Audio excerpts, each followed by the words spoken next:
If I could have your attention, please. We'd like to welcome you to our City Council meeting this February the 25th. In the interest of time efficiency and ensuring that everyone who wishes to address the council is given the opportunity to do so, the following will apply to all comments made by the public. If you desire to be recognized by the chair, please fill out a request form and present it to the city clerk present here in council chambers. Each speaker shall be allotted 3 minutes to address the council unless such time is extended by the mayor or by questions from council. Groups shall designate a spokesperson to avoid repetition of comments. Every effort will be made to avoid interrupting speakers. Thank you for participating in your city government. We ask that you please silence all electronic devices. With that, I'll call this meeting to order. Our invocation is by Pastor Kathy Thacker from First United Methodist Church of St. Cloud. Could we all please stand together, after which, if you remain standing for the pledge. Let us pray. Almighty God, you are the creator, sustainer, and redeemer of all life. We thank you for this beautiful day in the city of St. Cloud and for this community and for the blessings that we enjoy in this place. We ask your wisdom and guidance for us tonight in this meeting. We pray for the healing of our country from the coronavirus pandemic and lift up the families who have lost loved ones. Bring your comfort and peace to them, knowing that we remember their loved ones and their lives. We ask that you would keep safe and protect all the residents of St. Cloud. As we look forward to spring breaks and vacations, watch over our families and give them rest and renewal. We pray for those who protect us, our police officers, our firefighters, emergency management, and first responders. We thank you for their service and ask that you watch over them. We thank you for our mayor, our commissioners, for all our city servants and employees. And tonight we pray for clarity and wisdom in all our presentations and proceedings. Give us respect for one another, and we pray that much will be accomplished here for the well-being of our citizens. In your name we pray. Amen. Thank you, Ms. Thacker. Please join me in the pledge. I pledge allegiance to the flag of the United States of America and to the republic for which it stands, one nation, under God, indivisible, with liberty and justice for all. Thank you. You may be seated.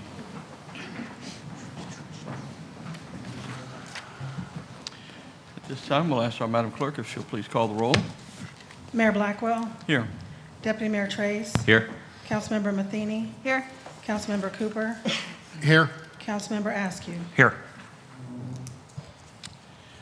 At this time, we have a presentation of the Sister City program. And Mr. Sturgeon, Yes, sir. I'll give you the floor. Thank you, Mayor. I'd like to introduce our president of our Chamber of Commerce, Dirk Webb, to come up, please. And the Sister City program is an international partnership between two communities for such activities as student and cultural exchange. It also has partnerships that can lead to greater economic development. Dirk Webb. Thank you, sir. Mayor Blackwell, council. The Sister City program, as he mentioned, is a partnership. And tonight I have with me Bill Marshall from Frankfort, Kentucky, and one of my newest members, Sasha Love Higgins, who would like to present to you on this subject. Thank you for your time and for your attention.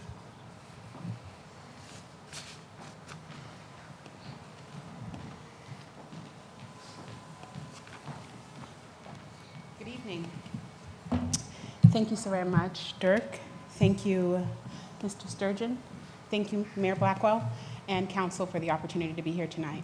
We are truly excited, and just want to talk a little bit about the Sister Cities Initiative, and I'm going to turn it over to my good colleague, Bill Marshall. He knows a lot more about it than I do, so he'll start us off.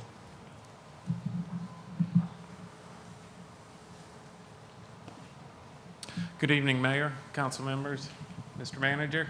My name is Bill Marshall. I'm from Frankfort, Kentucky. We have done a lot of sister city projects in Kentucky particularly with Japanese cities, because of Toyota and all the support companies that are there in our state. We have found that through these partnerships, we can build much stronger bonds between our, not just our state and countries, but between local communities. And that really is beneficial to the localities because it incorporates such things as student exchange, teacher exchange, culture exchange, and growing that bond that makes economic development and recruitment of companies into your community a much easier task for the economic development people. I'm happy to be in assistance with my good friend Sasha Higgins as we look to ask for the permission to at least, reach out to some folks. We have some ideas of some sister cities we would like to approach. So basically what we're looking for right now is the support from the local leadership to be able to start that process. Because we're just going to kind of reach out to them, see if they can be interested in it. Then they will kind of go through that similar process, and then there's a number of steps, and then it gets to the point where it's basically between two mayors, okay? And then there's a kind of a document you have through Sister Cities International. It's non-binding. And so, but that facilitates the exchange between the two communities directly, okay? Sounds good. Yes, sir. Some of the things that we thought seemed as if it would be a good fit for us here in St. Cloud, especially from the business perspective, is the rich history that St. Cloud has. So many other counties have a good amount of history, but there is something about the family, the business community, and also the interest in our youth and growing our population, but at the same time keeping our history and preserving who we are. And I think that's so beautiful and it's so great, and it's a great opportunity for us to share some of the things we've learned and developed that you all have truly fine-tuned with other communities that may not be as privileged. In speaking with Mr. Sturgeon, we also talked about internship opportunities, potentially bringing folks here that are college students that are looking for understanding of good, solid city government, good, solid opportunities. And I think we really have put together a prototype that, as I've looked at the city, that really is exemplary. So I think it'd be a great opportunity. We are looking forward to touching base with a few other cities that are really interested in moving the needle. And so we just love to be able to open up the door and have that conversation. I think it would be a great way to continue the revitalization and preserve our history here in the city. So at this time, we did bring a presentation. I'm just clicking right through it. I think majority of you already have it. So if you have any further questions, please feel free to reach out. We'd be more than happy to assist you. And I look forward to questions after this. This time, we're going to bring it into Dirk to kind of wrap up the rest of the discussion.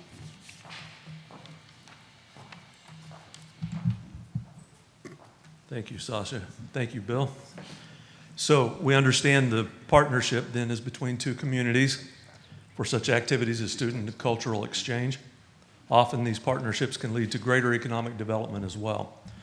The benefits of a sister city partnership then increase citywide cultural awareness between two communities, educational partnerships and development, and increased influence of business and tourism, sharing of valuable resources and approaches in business, education, culture, and technologies, and raising the international profile of both cities. The St. Cloud Chamber of Commerce has identified several aspects of the community and business as a priority for representing our members. The board has identified these areas: membership activities, economic development, government affairs, and education.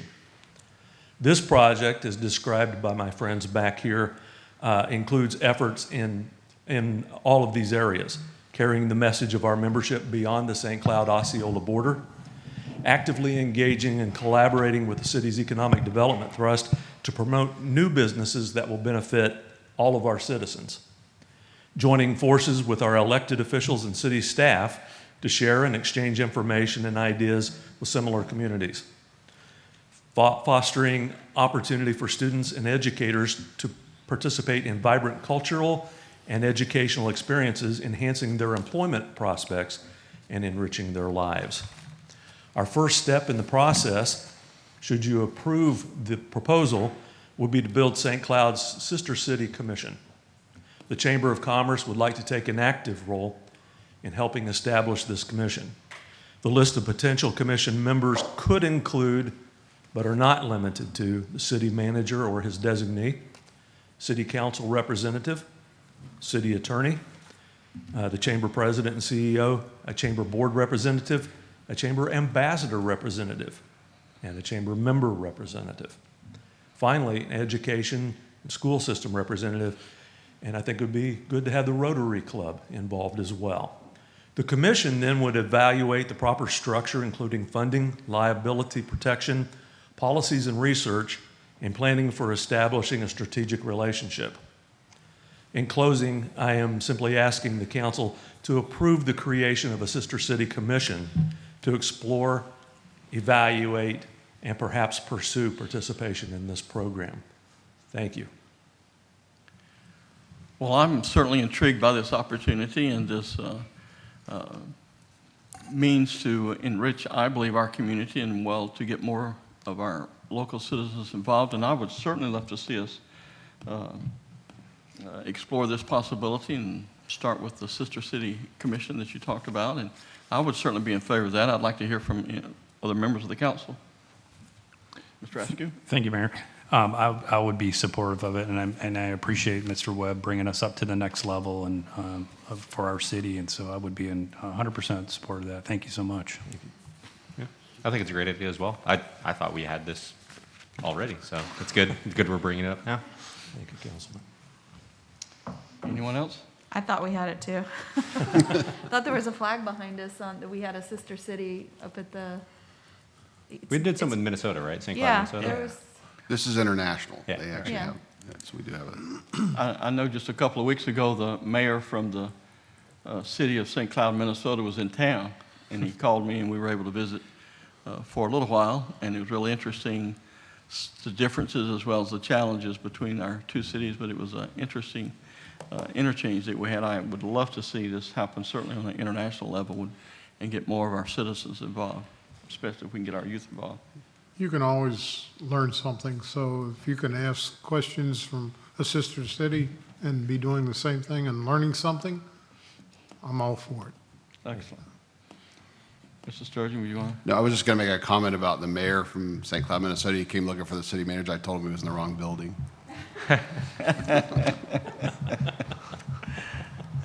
Well, you have the unanimous support of our council, and we look forward to working with you to help get this established and to help make it a working reality. Thank you so much. We appreciate your time. All right. Thank you. Thank you very much. So, Mr. Sturgeon, I think you have an assignment already to Thank you, help us Council. with.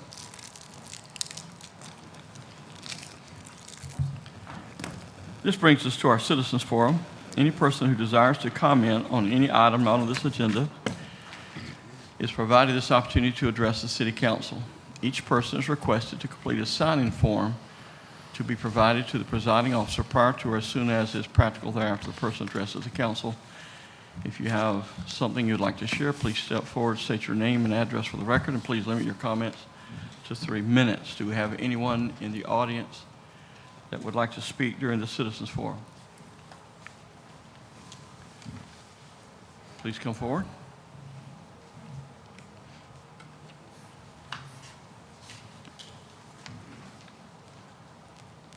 I'm going to take this off just long enough to speak so you can hear me. Yes. My name is Sharon Lowen. You need to wait just a minute. I'm sorry. This is the citizen forum. I'm going to get you in the next. The items that you're going to talk about are part of the consent agenda unless you got something additional to add beyond that. I know I thought this is where you mentioned it, where the citizens. You'll be Bring it next. up. Just a little Okay. technicality, okay? Give me Sure. just a minute. Sure. All right? Thank you. You hang on. Anyone else? Thank you. You may come.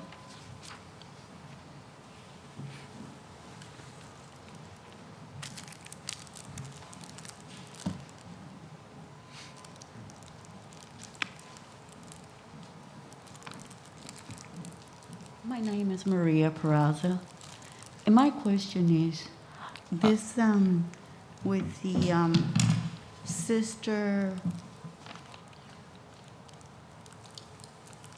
Sister City program, how much is that gonna cost the citizens of St. Cloud? It's $600 a year. That's gonna cost the citizens of St. Cloud? Just $600 a year? Yes, ma'am. Okay, thank you. Thank you very much. Not per citizen. No, no, no. Annually. Annually. Annually. $600 for an annual. Thank you. Yes, sir, you may step Sorry. back up. Please step to the microphone to speak, sir. Sorry for the Thank you confusion. again. Name? That's an excellent question. My name is Bill Marshall. I'm from Frankfurt, part of the new St. Cloud Sister City initiative. That's an excellent question.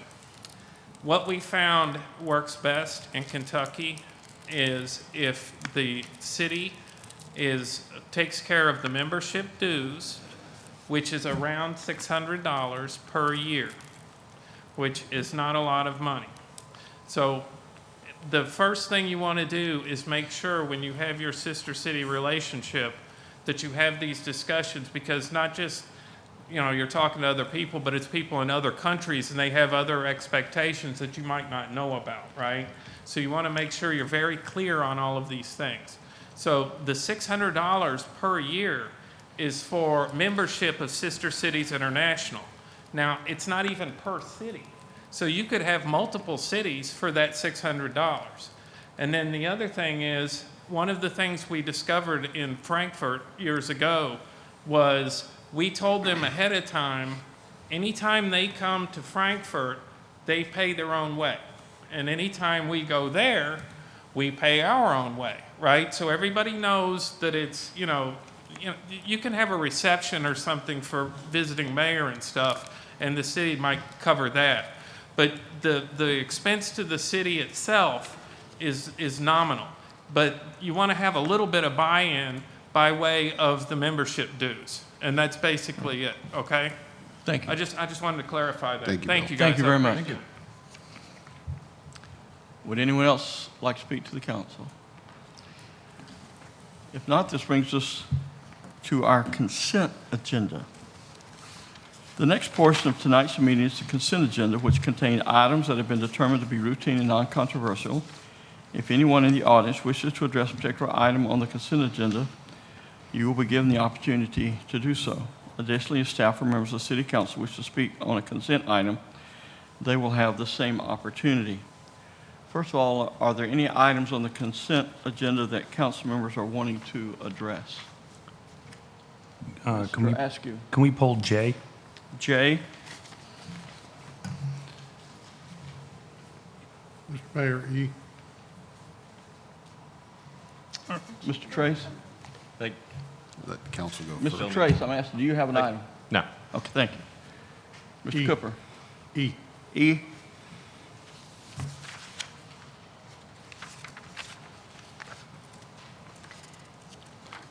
I was under the impression a couple of these were going to get pulled Yes, they will. because I either want to talk about them or Right. like B pulling was- them. B was going to be. I was letting the council go Which first. ones are getting Item pulled? B and item I to be pulled off the agenda. Items B and items I are being pulled. Okay, I want to pull C, as in cat. I had a comment on E that Mr. Cooper pulled, and I had a comment on J that Mr. Askew pulled.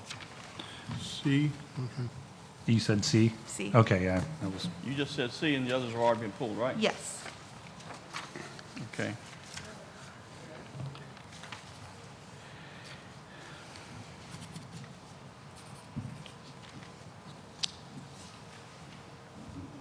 We'll go to item C first, Ms. Matheny. Councilmember Matheny.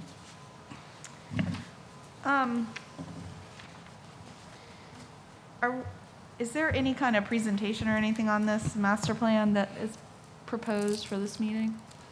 No. So, first, I think there should be a presentation on this. master plan to kind of talk about what's proposed. But I'm not in support of what's proposed. And I think the trail connection between the lakefront and downtown is a great idea, and I know it was identified in a economic development document to connect the two. To me, I know that we've had a couple residents reach out about connecting on Ohio, which to me, I think that makes more sense because Florida's already a really pretty street. And so we could enhance it and do some things with Florida, but I think the trail should really be on Ohio. But the other thing is in the master plan that we're not presenting, it shows that the trail is down the center of Florida, which I just think is going to be, you have a lot of potential conflicts, pedestrians and cars versus bikes, and nobody's expecting someone to pop out of a median and just with the crossing. I'm not in support of what's in the master plan. I would think we would do like a presentation to take public comment on it, but those were just my comments. I think it really should be moved over to another street. And I think you and I said Ohio a long time ago. Yeah. I said, just stripe it and you're done. You don't have, why you want to spend more money? well, in Ohio, to me, it could use some beautification Facade, to it. yes, Yeah, good. and Florida's already a pretty street to me. I definitely think we should put some attention back onto Florida because I think that, there's a lot of trees and stuff that need They to need have some help, some beautification. I did speak with someone in town, and they said they had an old postcard from Florida Avenue, and it was showing like the trees. I wasn't able to get a copy of it, but they were showing what Florida Avenue looked like in postcards back in the 50s, and they were saying, it was completely different plants and trees and things. I'm like, it'd be great to kind of get it back to the historic situation. So I would like to vote on item C separately. Okay. I have some comments on C as well. Do what now? I have some comments on C as well. Comment away, Thank you, Mayor. Mr. Askew. A couple of things. Some of the people, I'm not sure that you talked to the same people. There was definitely two people that were adamant about moving it to Ohio, but if you talk to those people today, they're okay with it now. They've kind of changed their mind, so I'm not sure some of the folks that you talked to. The part that concerned me about the Florida Ave one is when it comes up to 9th Street and 10th Street, part of the plan was, and I agree, we should have some kind of presentation. Part of the plan was to remove all the parking there, and there was two driveways. One is a church and one is an apartment complex. I basically took the drawing, copied it, flipped it over, because there's parking on the east side. There should be parking on the west side as well. If we remove that parking, and I know we have a plan to ask the church for their parking lot a little bit farther down on 10th Street, but we don't own it, and the church could always sell it, so that concerns me a little bit. But it doesn't seem like it would be that difficult to go ahead and put parking on the west side, across from John Moody, the Osceola Engineering. If you imagine from 10th Street to 9th Street, there's a church and apartment there. You could do the same kind of parking on the other side of the street as well. So I sent a picture to Mr. Sturgeon and some other folks to at least look into that before anything gets agreed upon. That was really the only concern I had. I really don't want to take away more parking. That's a very busy corner. If you're ever there, especially around 5, it's definitely a busy corner there. I have one more comment. Ms. Matheny? Thank you. The other thing is, when you tie the trail into the lake shore, there is a lot of stuff happening right there where you're proposing to tie the trail in. I know I used to go to the down there early mornings a lot, and I just feel like you've got the access to the parking lot. You've just got a lot of moving parts and pieces, and then to put like a trail crossing in there as well. I'm worried about like the cars versus pedestrians, and I just don't think it's the best layout or location for that. Mr. Mayor, Anyone else? Mr. Cooper? Councilmember Cooper? just in the last meeting, I think I said something about 10th Street between Florida Avenue and Pennsylvania Avenue. They're going to lose, I think, the parking facility there. Is that correct, Mr. Sturgeon? Right, the idea of If you do the that I'm sorry. That's tying all this into Florida Avenue, and this is going to be, it's just going to be hectic. If you recall, the design vision and plan was to make it a more walkable downtown, and I think that's in the Envision St. Cloud master plan. But unless there's other comments, I'm comfortable to go ahead and pull this item, come back with all the ideas of the council and do a presentation as requested by several members.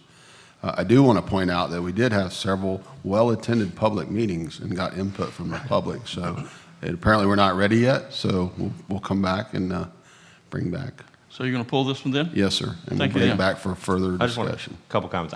I personally like the alternative you guys came up with. It was kind of blending everything from all the public input. I like it going down the middle.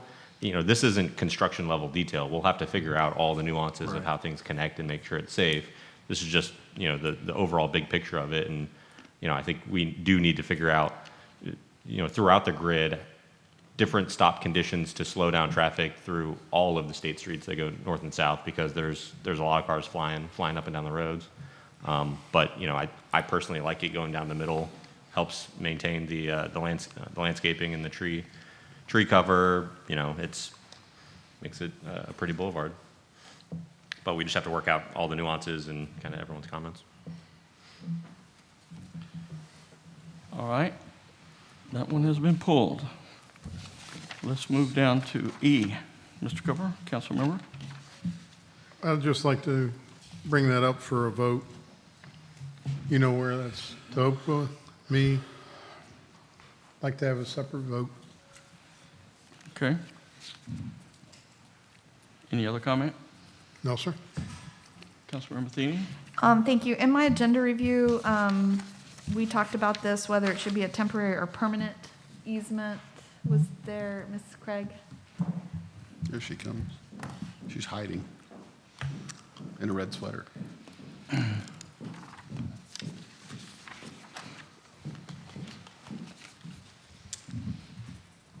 May I speak, Mayor? Yes, you may. Marjorie Craig, Environmental Utilities Department Director. The easement is a temporary easement because the location of the final easement is not known at this time. The location of the lift station is known, and that's in the current plat under review, but there are different phases of Tehokwa. So the permanent easement is not set yet because they don't know exactly where the roadways might be and where that final easement is. So that's why we have a temporary easement and it's coming before you on the agenda. Okay, thank you. And it looked like that was a road in the future. It was 50 feet wide, so it just looked kind of like a road. So it'll just be the future right-of-way going through there? Yeah, it's supposed to be, but they haven't set on everything. I mean, every time I meet with them, they've got a lot of creative processes going, so. It's been good, it's been good to work with them. I'd like to, they think outside the box a lot. It's good. Thank you. Thank you very much. Any other comment from council on item E? Would anyone in the audience like to speak to item E? If not, we're going to vote on that item. Madam Clerk, will you please call the roll? Motion to approve item E. Second. Thank you. The motion is to approve it? I'm sorry. To approve item E, yes. Okay. Item E. Motion to approve. Madam Clerk, will you call the roll? Councilmember Askew. Aye. Deputy Mayor Trace. Aye. Councilmember Matheny. Aye. Councilmember Cooper. No. Mayor Blackwell. Aye. Motion Thanks, carries sir. 4-1. Thank you. Mr. Askew, I believe you've asked to speak to item J. Item J, we're moving the authority up for the city manager to 150,000. I don't have a problem with that, other than I want to be notified in some way. It could be on a form of email, and it should be a separate section, possibly on the warrant list of, you know, things that was approved under that. That way, in the future, if we get a new city manager or something like that, we have a nice we have a good standard that we can set forth, and, you know, we always know that something's going on. And if you're, obviously, I would assume Mr. Sturgeon, if he was uncomfortable making a decision for 150,000, he'd probably come to us anyway, or he would his pattern is he lets us know everything that's going on anyway, which I really appreciate. So as long as that's a part of that, it's on a warrant list in some kind of way that we can track it or email it every time, that would be great. If you tip it over 50, can you let us know? Well, I think what we can do, council, is just make sure on the warrant list, we'll add a page that'll just show contracts that I approved and the amounts, so you have clear transparency of what's going on. It'd be real easy to do. It'd be nice with a little hyperlink that you can click on it and you can Yeah, I'd actually like see a that contract. Little outsourced where I could see Okay. it a lot quicker than just going through the warrant. We- It could take you we'll forever to come get up with through that. something. All It'd right. take forever to get that Yeah, to there's, you. It's usually in the back. I want to be able to see it. You got it. Yeah, there's nothing worse than a citizen coming up asking me about something I am totally unaware of. So I would like to be in. Bill, if it goes 50, tips over, let us know. Yes, sir. That's all. I don't care if Mr. you Manning. call us or Yeah, smoke screen or whatever. Send it to us. smoke signals. Thank you. I just want to point out that it's not increasing necessarily the city manager's authority to $150,000. What it does is it allows for the $50,000 current restriction that the city manager has to be adjusted on an annual basis for multi-year contracts. So it allows basically for him to approve a contract of up to 3 years with a $50,000 per year annualized. And that, we believe, is going to reduce a lot of the contracts that you're looking at right now. Okay. Because they're multi-years. But the authority level currently under the resolution as proposed is staying at $50,000 on an annualized basis. Sure.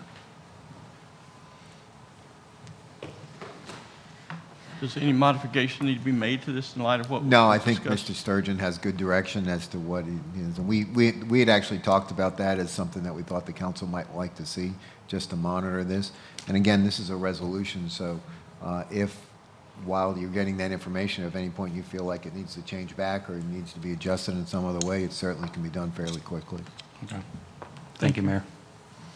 Thank you, Mr. Askew. Let's see.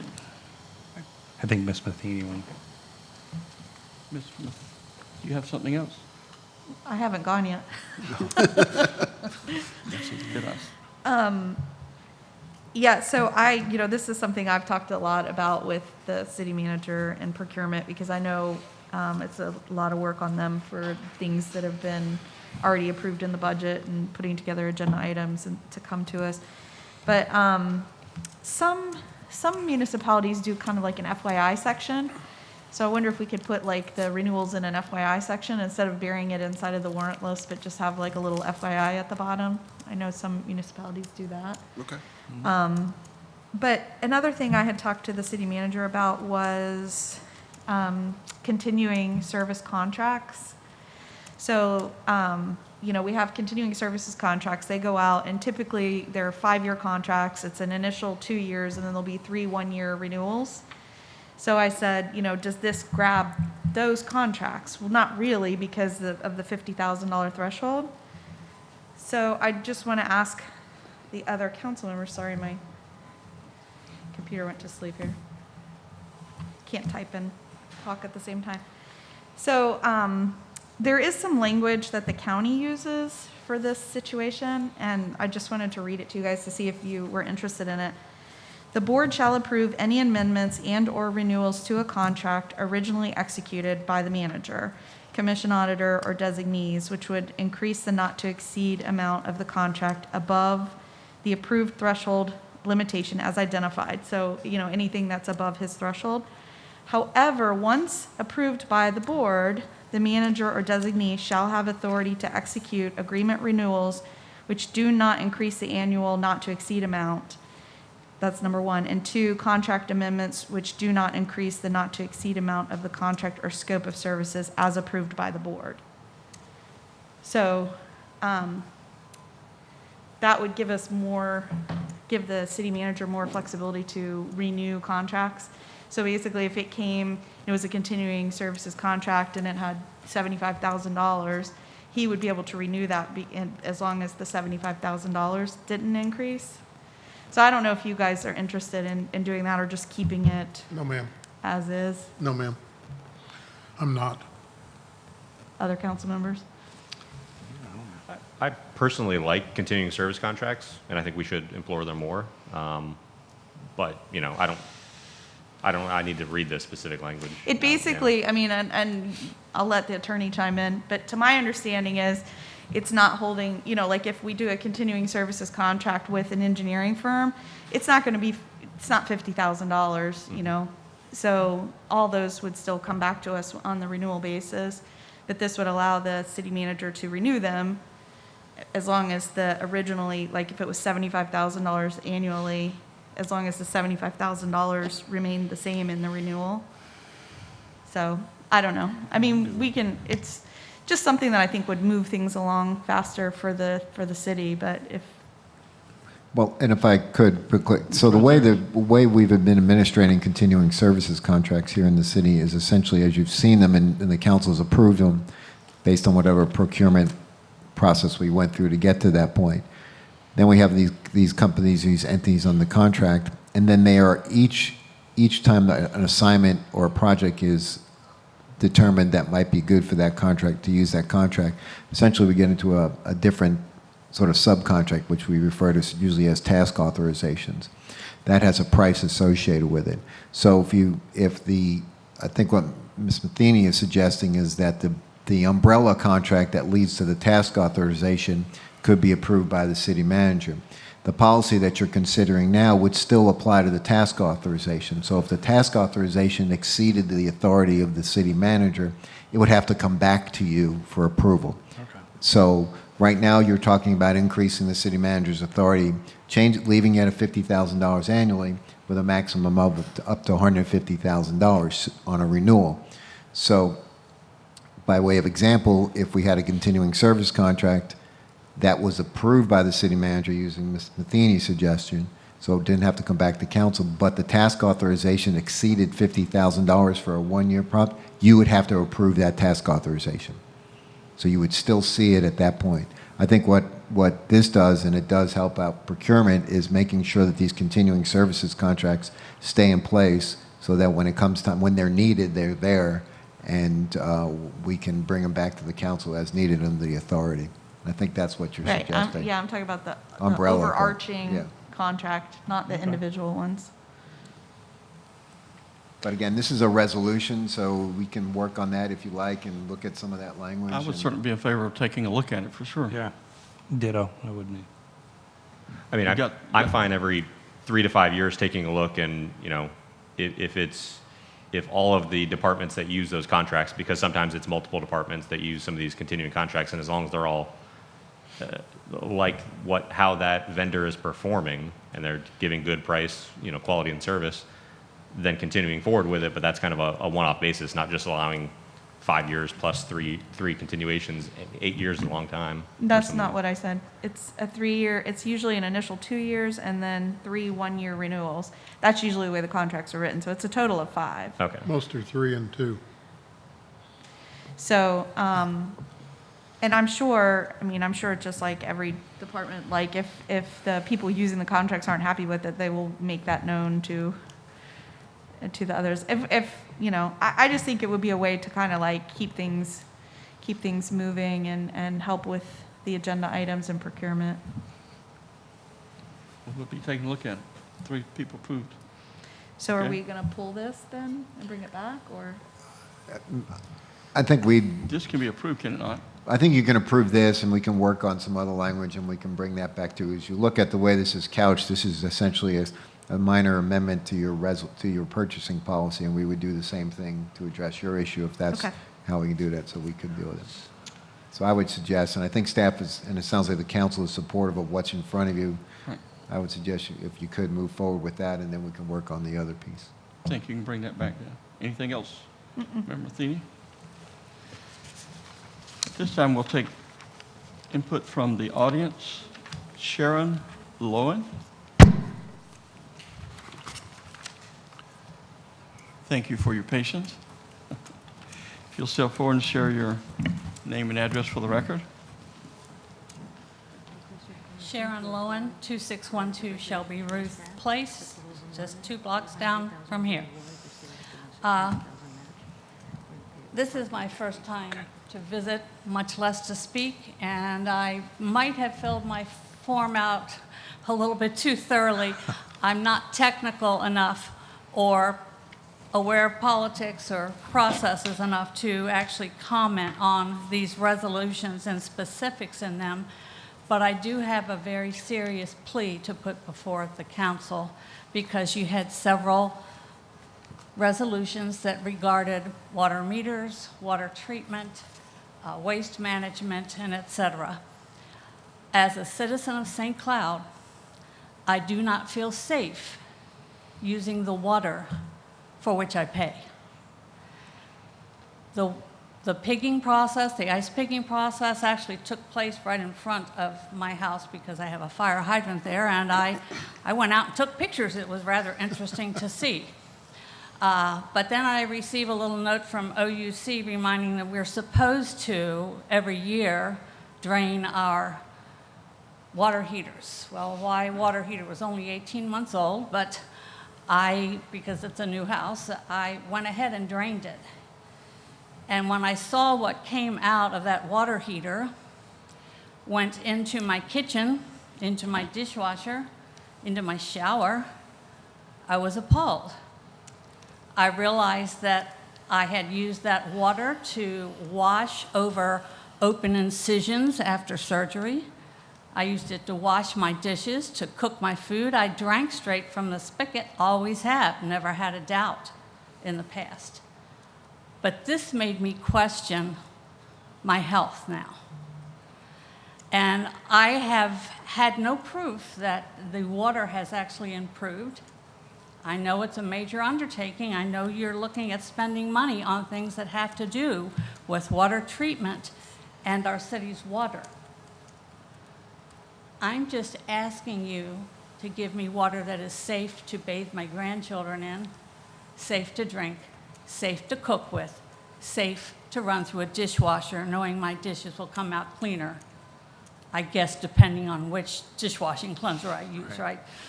But I want to feel safe completely using the water provided by the city that I'm paying for. And I would like proof when that water is clean and safe again.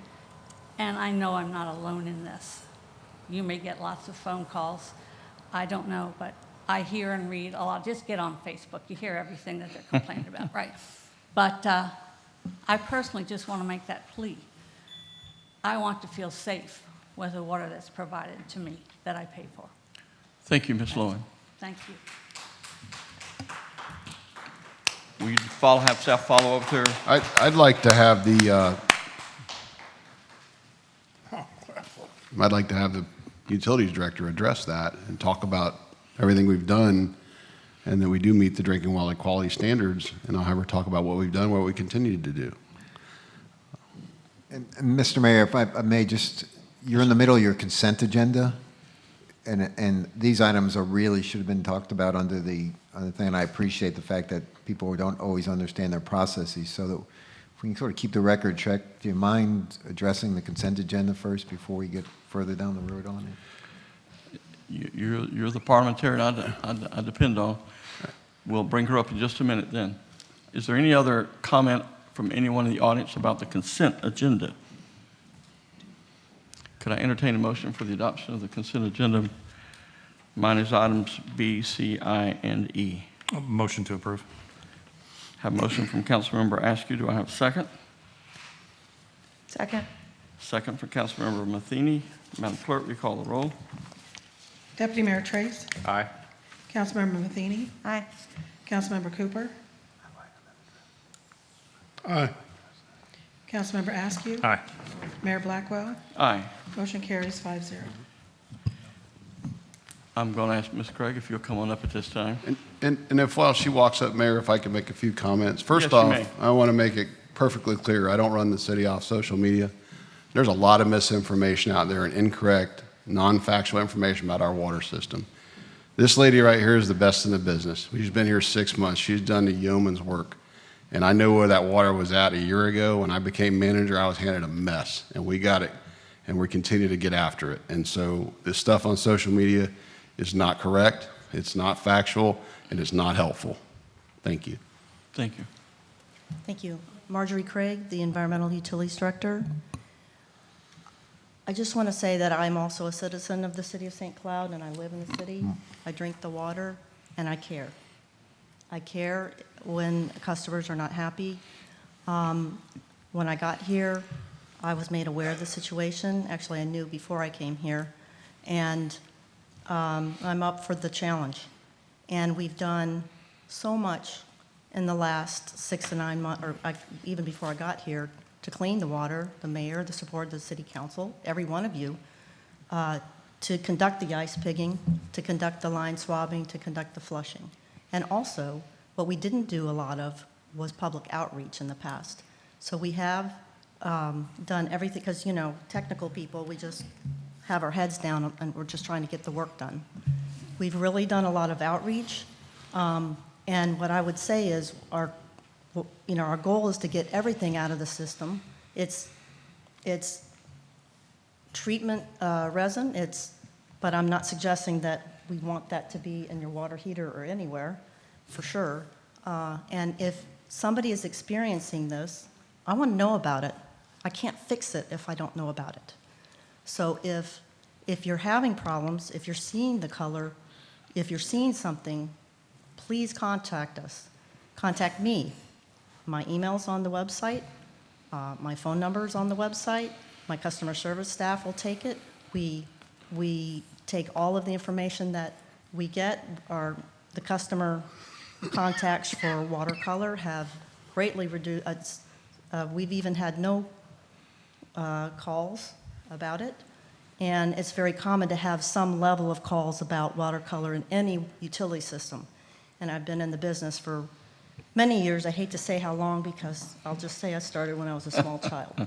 I'm very serious about safe water, very serious about being a good citizen in St. Cloud and making this the best utility system ever. So we're working hard. We'll continue to do it, and we'll continue our outreach.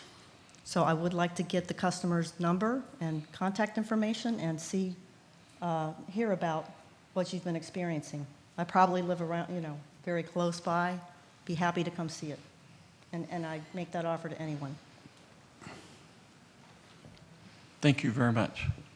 I think we're all concerned, certainly all the councilors, we are committed to providing quality water, and we've certainly had some challenges, but I know our staff has worked diligently. We all live in the city, we all drink the water, and we realize that people need and have to have good, clear, healthy drinking water, and I understand her concerns. I thank Ms. Lowen for coming and sharing her concerns. Absolutely. I chose to live in the city because I want to know what customers are experiencing, and I want to help. Councilmember Matheny. Thank you.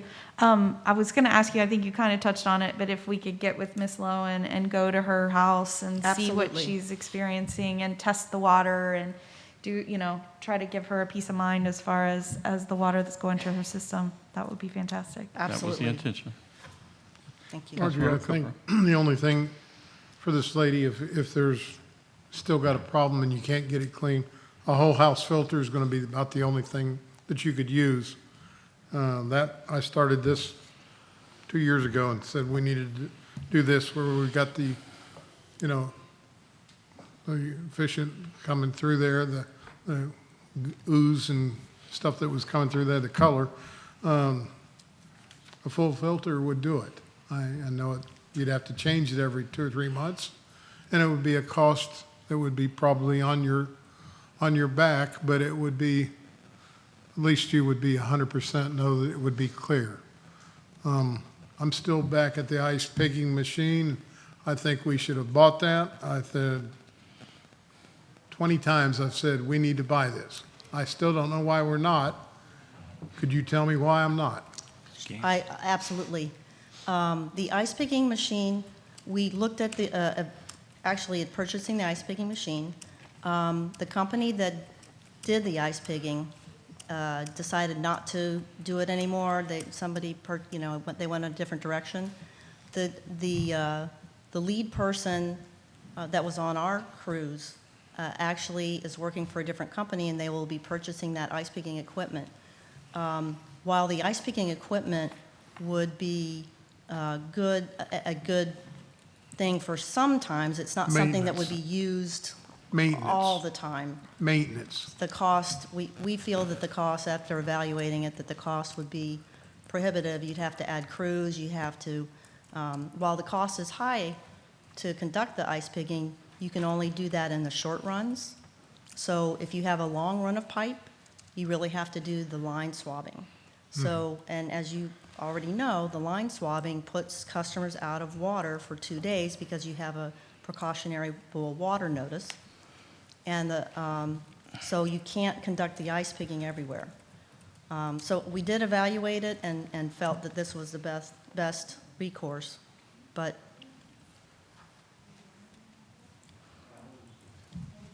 Thank you. Anything else? thank you. Mayor?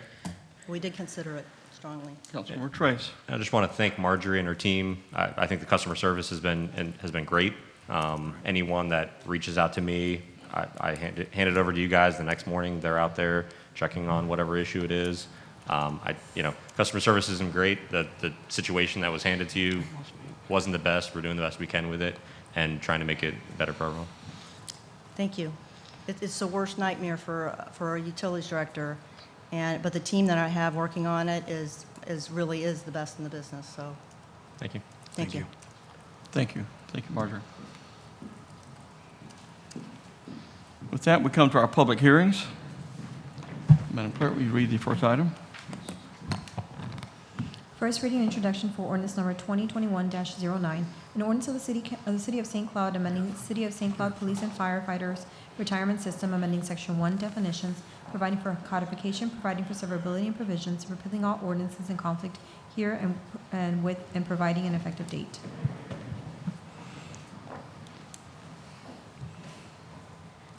Good evening, Council. Mimi Tran, HR Director. Can you pull the microphone down a little closer, please? The proposed ordinance would amend Section 1 of the City of St. Cloud Police Officer and Firefighters Retirement Pension Plan's effective date. It currently reads that the police officers with service earned after July 1st of 2011 and firefighter members with service after April 25th of 2013 should not include more than 300 hours of overtime per calendar year as a compensable salary earned towards the pension. There was an overtime calculation error, which was identified in our system. The state has authorized approval to reset the overtime limitation to October 1st of 2019, and therefore we are requesting from Council for approval to amend that date to October 1st of 2019. This would correct the error by giving 50 employees who were affected a prepaid credit, and the total contributions that were overpaid totaled $17,420.59, which has no effect on the current budget. Thank you. If anyone has any questions. First of all, would anyone in the audience like to speak to this item? If not, we'll have discussion and a motion by council. So moved. Second. We have a motion from Councilmember Cooper. We have a second from Councilmember Askew. Madam Clerk, will you please call the roll? Councilmember Matheny? Aye. Councilmember Cooper? Aye. Councilmember Askew? Aye. Deputy Mayor Trace? Aye. Mayor Blackwell? Aye. Motion carries 5-0. Brings us to council action, item number 1. Madam Clerk. Discussion and possible action regarding appointments to boards and committees with vacancies and expiring terms for the Economic Development Advisory Committee, Finance Committee, Historic Preservation Board, Planning Commissions, Recreation Advisory Committee, Tree Advisory Committee, and Zoning Board of Adjustment. Mayor, Madam Clerk. we have all the boards that the deputy clerk just mentioned. They are coming up for term expiring and also some vacancies. You'll notice on seats 1, 2, and 3 on the sheets that we handed out, if we can make nominations on each, and then we can do one motion for each board, that would be good. The first item is the Economic Development Advisory Committee. Right, so seat 1 is up for renewal. Seat 2 is up for renewal for expiring term, and Seat 3. We have listed the candidates. Those 3 have asked for being reappointed, and then there's other candidates listed that are first, second, and third choices. And then we have 2 that, at the seats 5 and 7, that are at-large appointments. So anyone can make that nomination. Well, seat number 1, I certainly want to recommend that Paula Stark remain in that seat, be reappointed. Seat number 2, I would like to reappoint Ms. Susan Abshire. Mr. Cooper. Seat number 3, Seat 3, Tom Lord.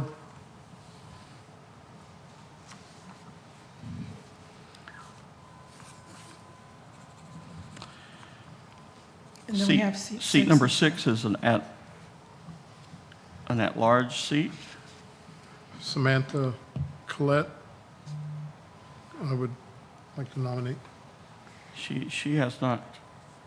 She was in 3, so I'm moving her. All I did just move her down to 6. 6 term. It just It doesn't look like she's She hasn't reapplied. She hasn't applied. requesting. She hasn't requested reappointment. She Oh, it hasn't wasn't on. requested Okay, reappointment. I'm sorry. Well, I'd like to recommend Michael Riley, local business owner, for seat number 6 then. I'd like to recommend Richard Estelle for seat number 7. Good call. Richard Estelle. Mm-hmm.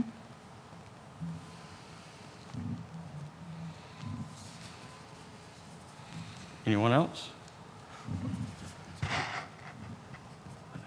Do I have a motion that we have to have we need a motion, a second on this? Yes, sir, for the All right. slate as the city clerk. But you okay with the clerk have all the names? Yes, I have all the names. All right, Just You want to one motion. restate them just to make sure that, and someone can put it in the motion? please do. So can the clerk restate the names that were just Do suggested? you want to state those, please? Yes, we can restate them. Seat 1, the mayor nominated Paul Stark. Seat 2, Councilmember Matheny nominated Susan Abshire. Seat 3, Councilmember Cooper nominated Tom Lord. Seat 6, mayor nominated Michael Riley.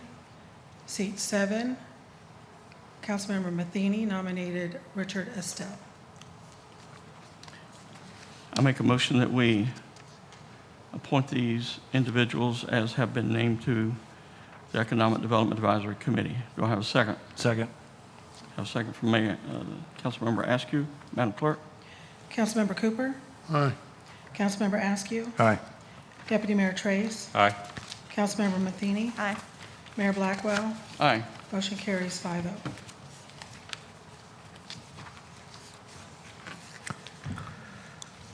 I believe the Finance Committee, is that the next one? Right, the next board is Zoning Board of Adjustment.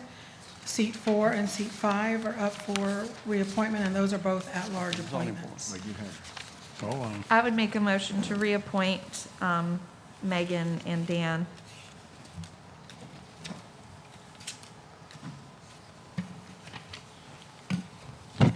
Are you Megan for Take 'em seat 4? It says at large. Yeah, I know. Oh, I would agree to that. That's her job in Orange County. She's a zoning development coordinator. Yeah.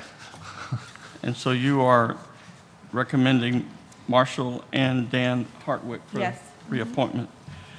I'd like to make a motion that or a recommendation that we appoint Melissa Toe to seat number 1. Norma Vasquez, I spoke with her, is just having real difficulty serving and has agreed to step down.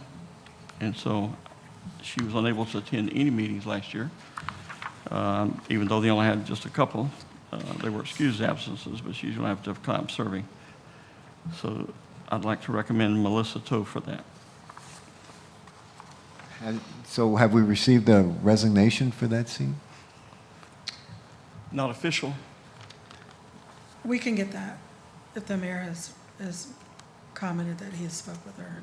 Okay, all right. So Okay. subject, of course, to receiving the formal resignation. Thank you. I'll take care of that. Any other nominations? Then I make a motion that we adopt the zoning board of adjustments. Would you want to go over those names again? Yes, I have a nomination from Councilmember Matheny for seat number 4, Megan Marshall, seat number 5, Dan Hartwick, and a nomination for the mayor for seat number 1 for Melissa Toe. I made a motion for the adoption of the nominations for the zoning board of adjustments. Do I have a second? Second. Second from Councilmember Trace. Madam Clerk? Councilmember Askew, Aye. Deputy Mayor Trace, Aye. Councilmember Matheny, Aye. Councilmember Cooper, Aye. Mayor Blackwell. Aye. Motion carries 5-0. All right, what's the next one? The next committee we have is the Finance Committee. Seat 1, 2, and 3 are coterminous, and they are to be appointed by the seat that they correspond with. You'll see to the right that we have the name of the council member that would be appointing that position.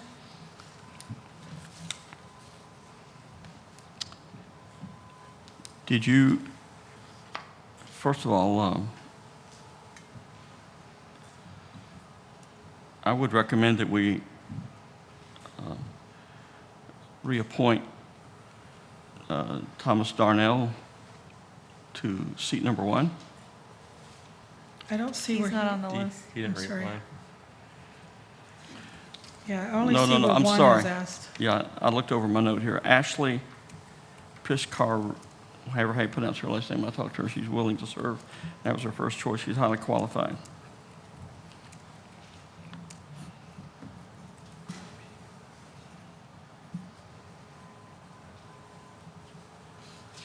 Seat number 2. I would like to reappoint David Reinhardt. Seat number 3. Is Jeanette Grinder still wanting to be on there? Yes. Okay, that's fine. Not a problem. Who? Jeanette Gardner. Gardner. I don't see She's her not on the list. I didn't see it. Did she not resubmit her name? I didn't see I only it. have, no, I don't see it. Okay. Kyle Bush, So you're recommending Kyle Bush for your seat? that'd be correct.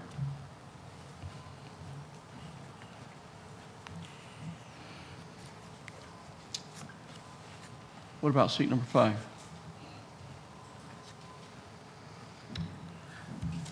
He's moved out of the city. Right, I did get a resignation for Jeremy Brown, that he's no longer living in the city. I can bring that back at a At a later later date? time, or we could address that now. That since I put this in the system. Yeah, if you can bring it back. I Okay, didn't know we'll he bring moved it out. back. Bring that one back. Do I have a motion for the adoption of seats 1, 2, and 3 as recommended? Do you want to go with those names again? Yes, for seat number 1, I have the mayor has nominated Ashley Piskakaru. Okay. And seat number 2, I have Councilmember Matheny reappoint David Reinhardt. And seat number 3, I have Councilmember Cooper nominate Kyle Bush for appointment. And we'll bring back seat number 5. Okay, Do I have a motion for the adoption? so moved. Second. Motion for Councilmember Cooper, second for Councilmember Matheny. Madam Clerk? Deputy Mayor Trace, Aye. Councilmember Matheny, Aye. Councilmember Cooper, Aye. Councilmember Askew, Aye. Mayor Blackwell. Aye. Motion carries 5-0.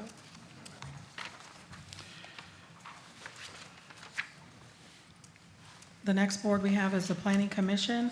We have seat number 4, Jeffrey Rivera is up for reappointment. I don't see that he has put an application in. Seat number 5, Ms. Carmela Aquendo has put a application in. And alternate seat number 2, Don Grigsby, has also put an application in. These are non-conterminous, so they do not correspond with your seat, so they are all at-large appointments. Mr. Mayor, seat 4, I'd like to Dwayne Norman, if that's possible. I'm sorry, I did see Jeffrey Rivera has put one in. I'm sorry. I Yeah, overlooked. Jeffrey Rivera is Oh, there okay. requesting reappointment. Councilmember Cooper, what did you say? Seat 4 for Mr. Dwayne Norman. Dwayne Norman? Yes, sir.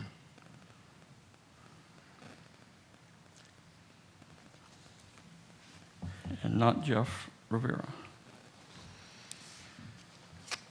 I would like to recommend that alternate number 2 remain Don Grigsby. Seat number 5.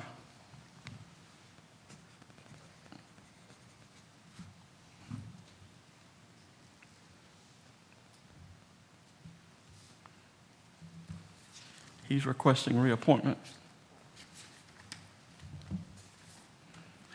I'd recommend that we leave him there if he's requesting reappointment. Carmelo Oquendo.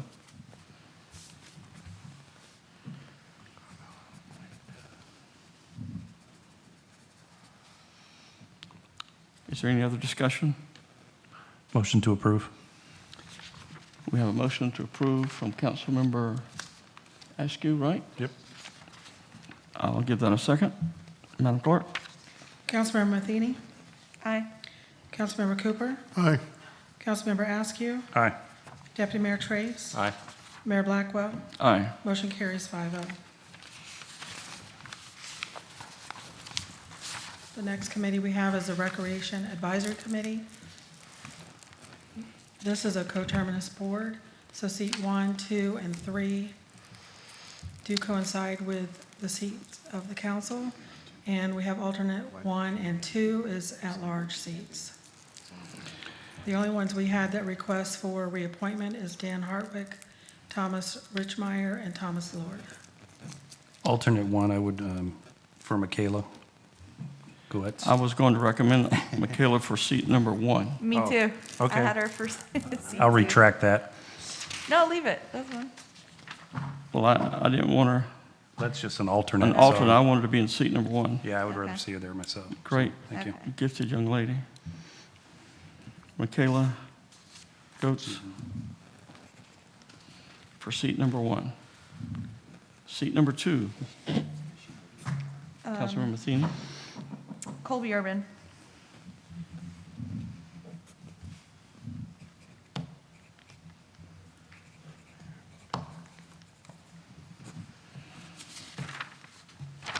Seat number 3, Councilmember Cooper. Mr. Rick Meyer, Tom Richmeyer. Rich Meyer, excuse me. Thank you. I said Rick Meyer, Rich Meyer. Alternate number 1. I'd like to recommend Dwight Bailey. So, Alternate number 2. I'd like to recommend Maddie Zilke.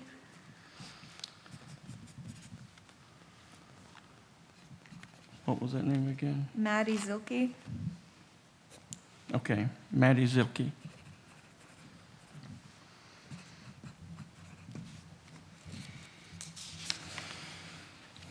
Are there any other?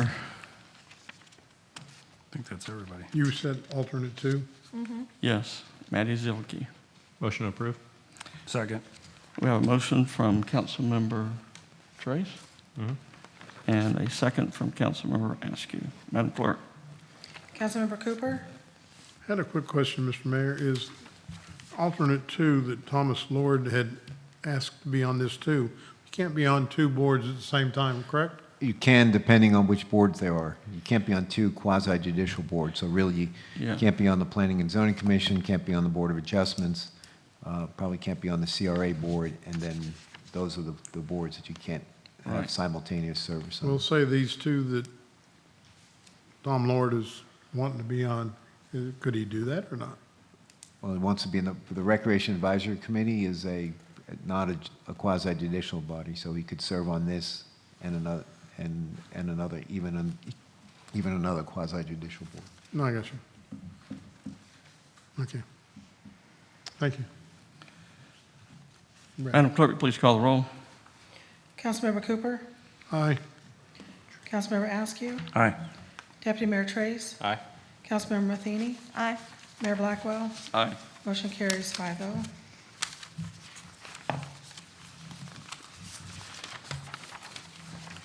The next committee we have is a Tree Advisory Committee. This is a coterminous board. Seat 1, Seat 2, and Seat 3 are all up for renewal for expiration. It looks like all three of them have asked for reappointment. We have a vacant seat in alternate 1, that's an at-large appointment, and alternate 2, the term expires, and that's an at-large appointment. And I don't see where alternate 2 put in an application to be reappointed. For seat number 1, I recommend reappointing Doug Voltalina. Councilmember Matheny, seat number 2. Reappoint Larissa Roderick. That's, You gonna move mine up? Well, I'm allowed to appoint, Sure. aren't I? Yes, you can. That's fine. she's in seat number 3. She's in seat- I'm recommending her you're- for seat number 2. That's what I'm saying. You're just moving them up, and that's fine. Larissa. All right. C3, we'll just put Jessica Sullivan down there. Oh, so y'all gonna trade then? We're just moving them around. Alternate 1, can I do Bill Femmer? Bill Fimmer.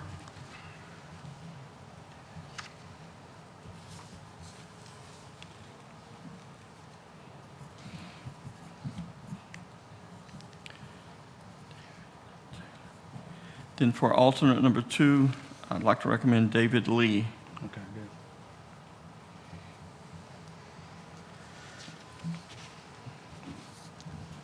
Any other? Do you need to go back over those names, Madam Clerk? Yes, I can. For seat number 1, I have Douglas Voltalina from the mayor, reappoint him for that seat 1. Seat number 2, I have Councilmember Matheny appoint Larissa Roderick. And seat number 3, I have Councilmember Cooper appoint Jessica Sullivan. For alternate seat number 1, I have Councilmember Askew nominate Bill Femer. And for alternate number 2, I have the mayor appoint David Lee. Motion approved. Second. We have a motion from Councilmember Trace. Mr. Mayor, a question on this, if I could ask a question. Wait just a second. I have a second from Councilmember Askew. You have a question? Yes, sir, quick question. Dan, can you tell me, it's got alternate 1 and 2, but alternate 2's not going to be able to even hardly get a chance to even vote. Do we need to have alternate 1 and, 1 for sure, but do you need alternate 2, or is it because we jumped to 5 other places before that maybe 2 of them could be out? Well, I just remember that an alternate member has a right to participate in the meeting, they just don't vote. But just not vote. Right, so I don't know how, I don't follow the operation of the board and how many times there's issues with regard to quorums, but in these advisory board meetings, since they are volunteer positions, it's good to have the alternates to make sure the quorums are present, because people have busy lives and schedules, and as dedicated as they are, it's just some of that stuff gets in the way, so. Especially since the COVID-19, okay, got you covered. Just that, I just happened to ask the question because of the second alternate 2. I didn't think they would ever get a chance. I don't have an answer as to whether they, historically, the alternate 2 has participated or not, but. I would like to comment that alternates generally move up if there's a vacancy, but in this case, they don't when it's an expiration of term, and there's an expiration of term. That's the only reason why it's All right. listed.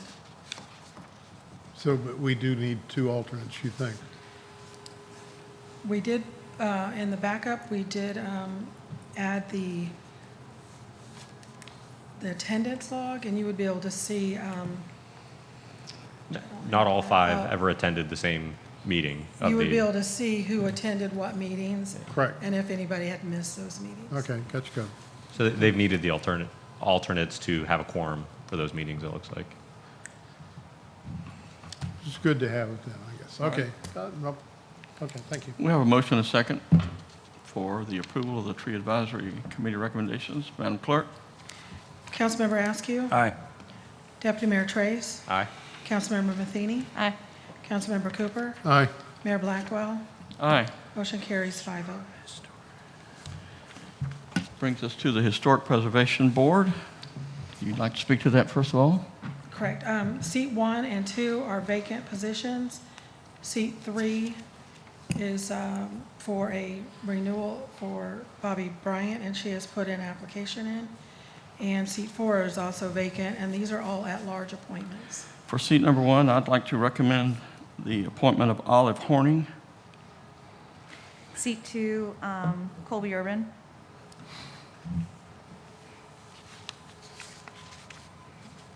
How was Olive not on here before?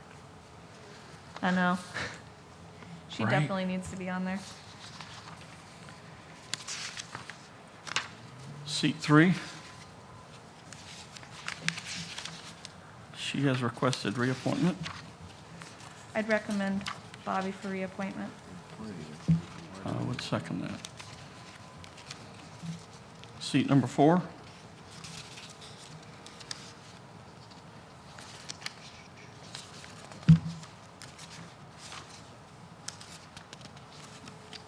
Catherine Day.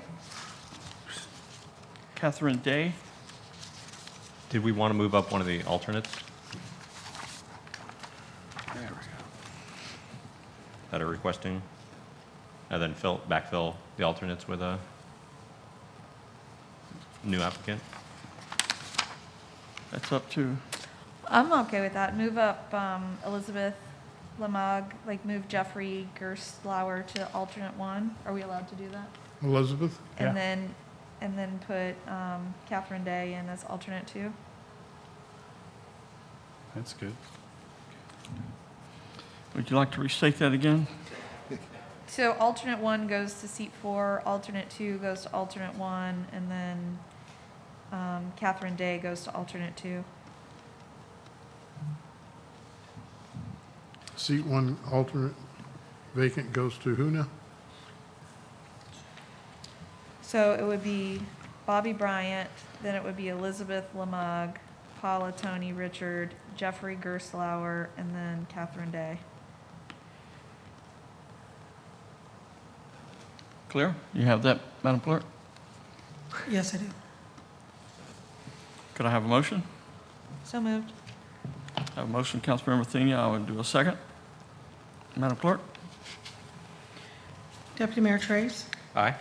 Councilmember Matheny. Aye. Councilmember Cooper. Aye. Councilmember Askew. Aye. Mayor Blackwell. Aye. Motion carries 5-0.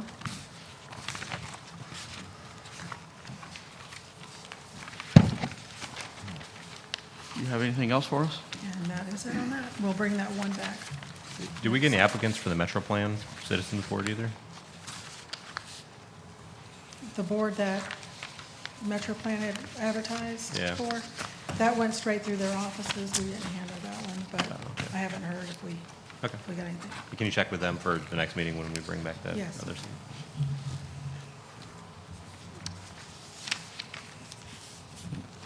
Mr. Manzares? Thank you, Mr. Mayor. And I do have one item I'd like to just talk to the council about really just quickly.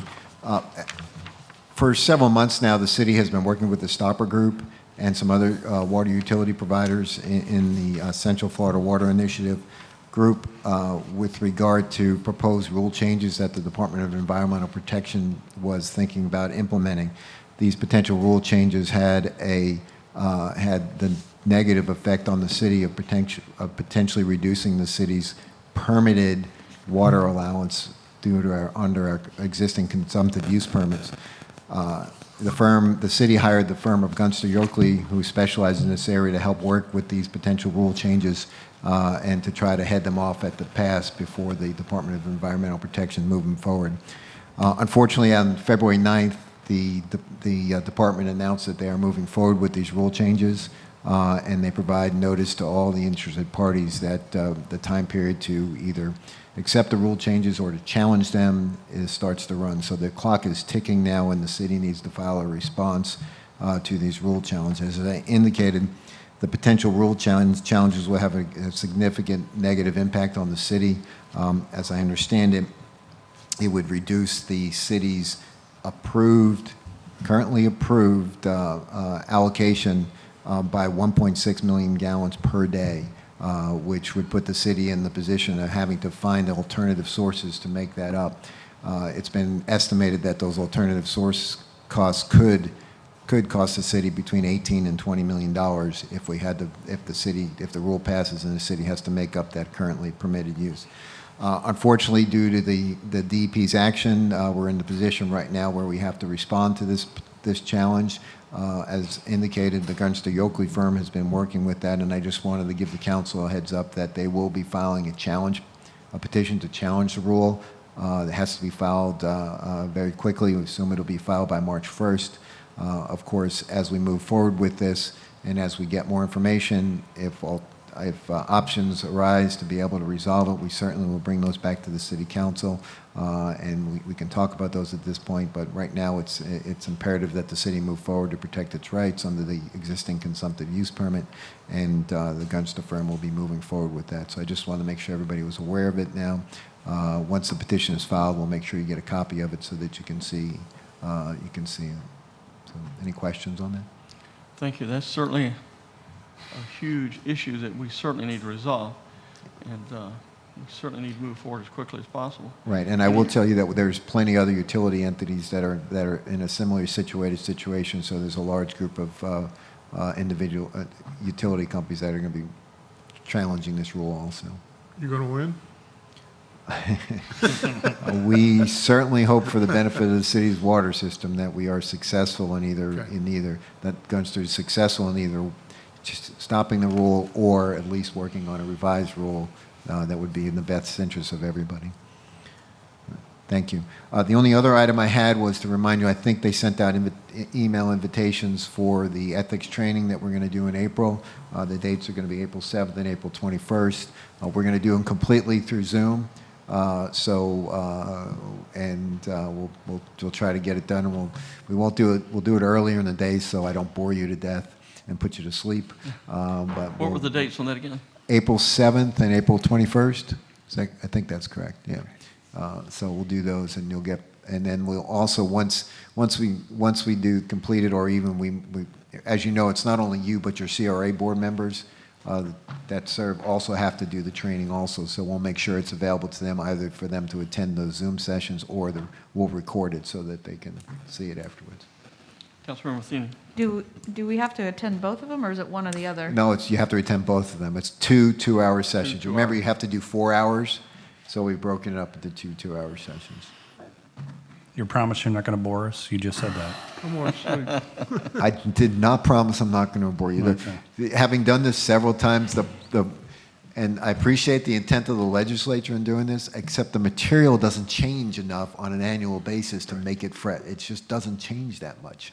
So some of the stuff you'll see when we do the presentation, some of the stuff is the same stuff we've been talking about for 30 years. But that's what you guys have to do. That's why they pay you the big bucks. All right. Thank you, sir. That's all I have. Thank you. Mr. Sturgeon. Thank you, Mayor. First off, I have a request of the council. Our grants manual requires us to get permission to apply for a grant, and we missed the opportunity to bring it in front of council, but I want verbal approval. It's a $1 million grant for the Recreational Trails Program. It's a federal grant. The grant is a matching grant. We would receive $400,000 if we're successful from the federal government, and the matching of $600,000 requirement from the city, which would be paid out of impact fees for the trail plan. So I will bring it back at the next meeting for a resolution, but I need permission to move forward. It's due by March 1st. We had applied for this last year, and it just got lost in the mix. So I just need verbal approval to do that, and we'll bring it back next meeting. Are there any objections? There are none. It's unanimous. Thank you. The other thing is, several meetings ago, I promised you to look into more lakefront cleanup, and I'm going to have Recreational Director Stephanie Holtkamp talk about that and the cost of that associated cleanup. If I could, Mayor? Yes, you may. Thank you.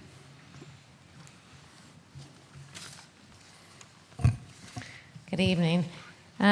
Stephanie Holtkamp, Parks and Recreation Director. I met again with Ed Harris. He was up here in front of the council. I met with him, and then our Applied Aquatics, who does our aquatic spraying at the lakefront. I met with that contractor, and then also the contractor that does mechanical harvesting. I don't know if you've been down to the lakefront. The cattails have been sprayed, and some of the other aquatic invasive plants have also been sprayed, and you notice dieback. So that's where the mechanical harvesting comes in. So there's two options. Along the north, on the north side of the banks, going on both sides from Michigan to Mississippi, on the north side of the back side of the berm, so about 150 to 200 feet from the berm offshore, which is approximately 12 acres, they can remove targeted invasive plants only. They cannot go in there and just harvest all the way down. That cost is $77,000. These are all approximate costs or estimates. $77,000 to do that. On the same side, from Michigan to Mississippi, offshore, there's all the cattails, primrose. Those two can be removed. It's approximately 10 acres. That's to burn it, cut it, and then haul it off. That's $65,000.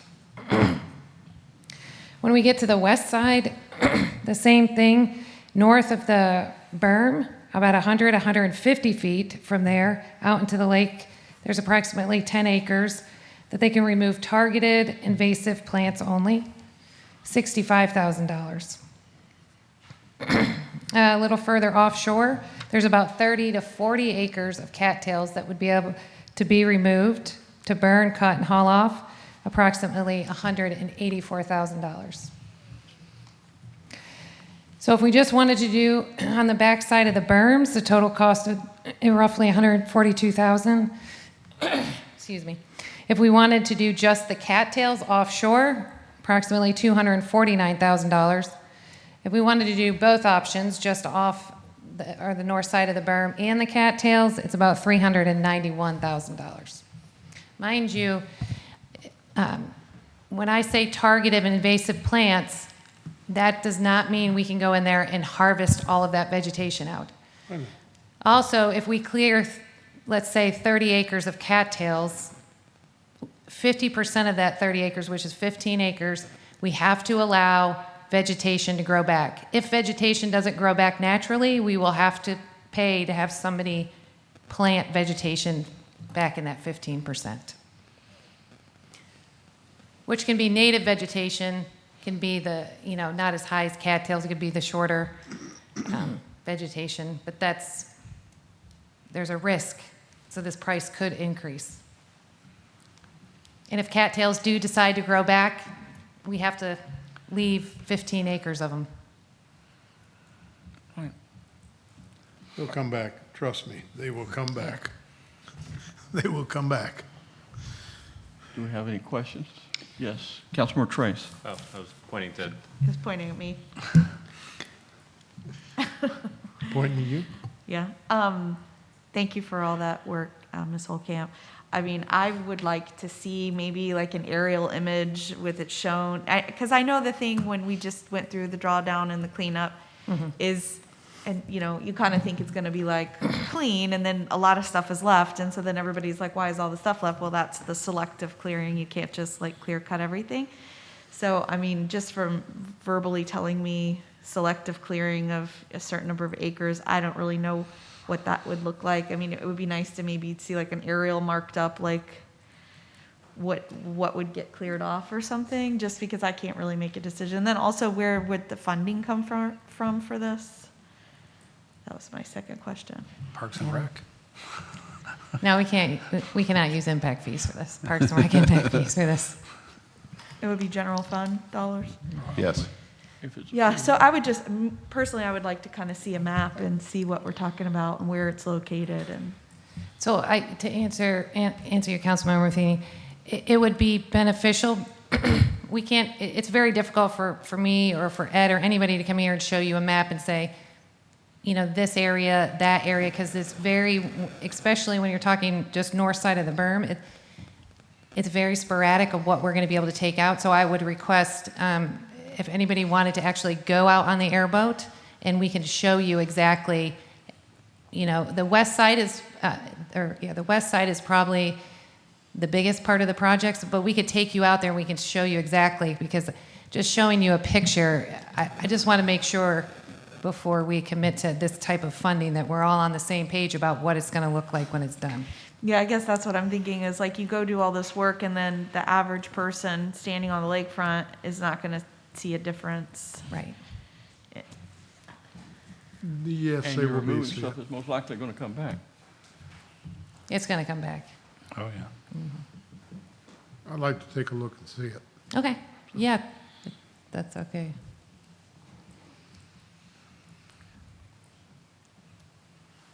So Any the other? total, excuse me, Mr. Mayor. You have something you don't say? Yes, sir. I'm sorry. Thank you.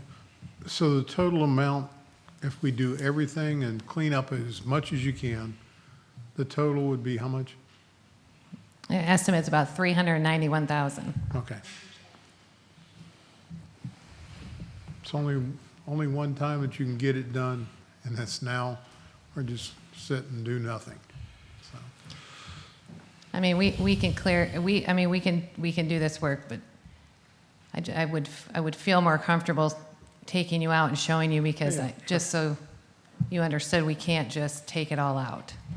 Oh, I So it's a understand lot of that. money, and then we take out 30 acres, but we have to allow 50% of that to either grow back. If it doesn't grow back, we have to plant vegetation back there. So. it grows real quick. Yeah.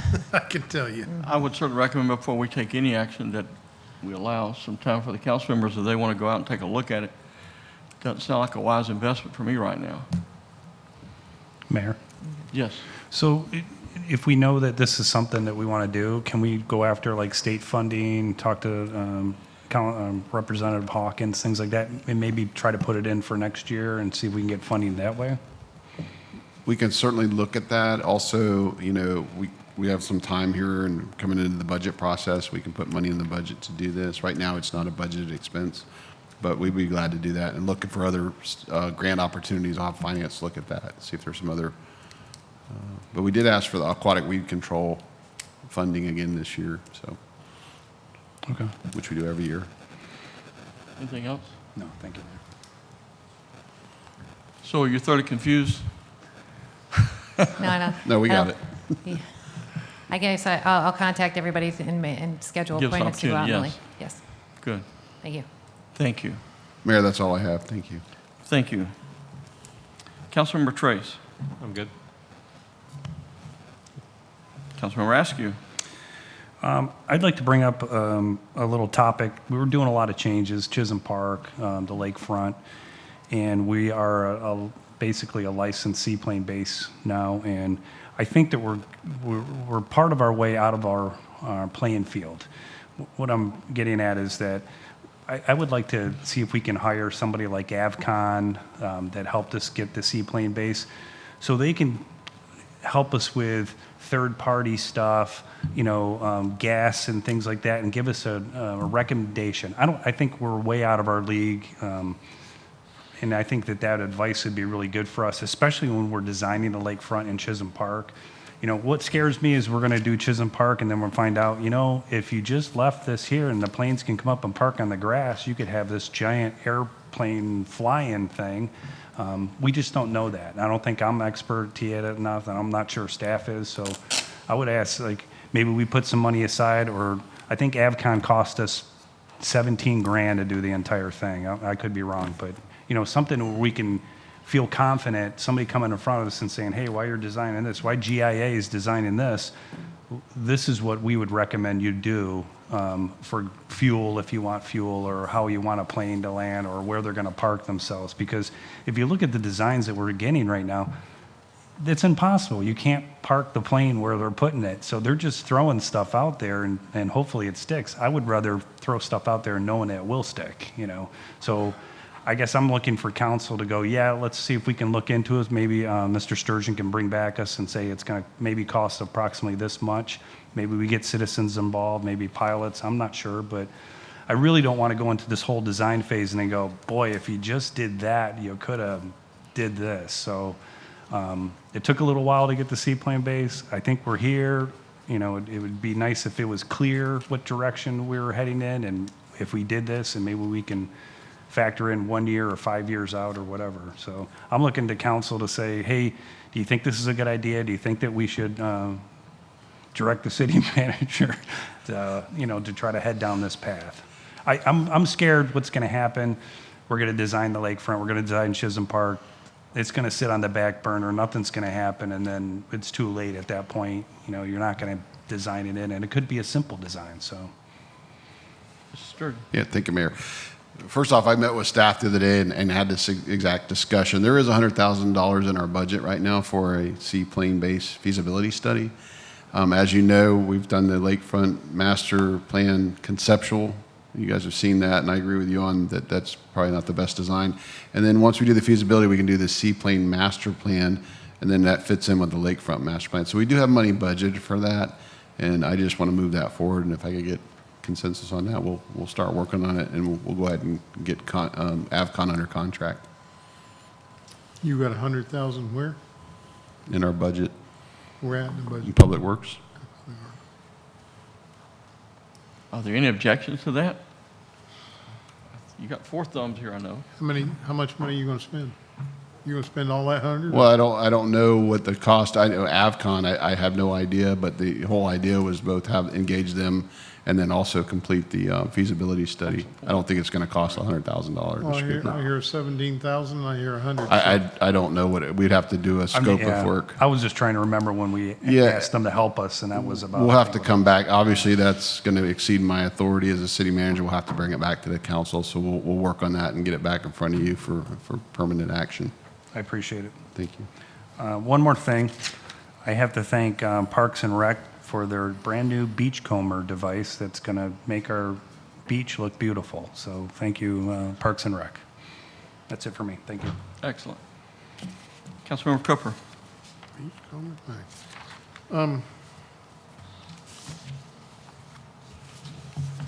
Bill, can you tell me about New York Avenue? I see we've got some nice, pretty oak trees that we just planted from 10th to 12th Street. Every time it blows, we got leaves all over the place in front of the patrons there, and nobody's blowing them, and the city's not taking care of it and not blowing it away. Can we do that, or can we? I'll make sure we take care of that, Mr. Cooper. It's looked terrible on the west side. But we'll go ahead and take a look and get that taken care of. I mean, you're going to have to do it almost every other second or third day. These leaves, you know, we like these oak trees, so we like them that well. Now we're going to have to take care of the leaves. I'll get with Public Works and make sure that gets taken care of. All right, I'll keep watching that. Same place at the same place again. Sound system, where we at New York Avenue? We're still waiting for the engineering studies for the Oh, poles. come on. I'm sorry. I can't make them go any faster. It's not my project. It's an OUC project. And again, we have concerns about the amount of weight on the current lighting poles downtown. And as soon as they come back and give us an all clear, we can go ahead and have it installed. We have the equipment on order. But again, we have to look at that weight, that wind load on those. Have you got conversation back and forth? You're talking to them? Or Yes, sir. are they just every 6 months we'll talk to I'm you? sure it's not a priority for them, but we'll ask them again to speed it up. Okay. I'll be back next meeting too. Okay. Thank you. Thank you, sir. That's it. Councilmember Matheny. Thank you. To tag into something Mr. Cooper just said, so in the next phase on Pennsylvania, we're going to get light poles that can hold string lights and can hold Hopefully, yes. Yes. sound system. And, We learned our lessons. okay. Thank All you. right. And I just want to say, I was pleasantly surprised when going through the advisory committees, like how many applications we had. Right. I was like super excited about that because sometimes, we don't have anybody. I felt like, my goodness, we had 15 people on some of these, so I was really excited to see people wanting to be engaged and be on our advisory committees. So that's it for me. Thank you. I don't have anything new. Brings us to our information section, report section, Thursday, Friday, and Saturday, March 4th, 5th, and 6th. There will be the Institute for Elected Municipal Officials at Altamont Springs. Thursday, March the 11th, there will be the council meeting at 6:30 p.m. Here at the Community Center. Thursday, March the 18th, there will be a city council workshop at 3 p.m. here in the Community Center. Thursday, March the 25th, there will be a city council meeting at 6:30 p.m. at the Community Center. We've issued a proclamation in recognition of Black History Month. Make you aware that reports for warrant list number 6 is available, and the team, including Kevin Brown, Shane, whatever, and Michael Johnson of the Public Works Department were presented the Employee of the Month Award for the month of January 2021. What is Shane's last name? I hate not to pronounce that. Room. Okay, forgive me. I should have gotten that ahead of time. I apologize and congratulations. With that, there's no other items on the agenda. We will be adjourned. Thank you so much.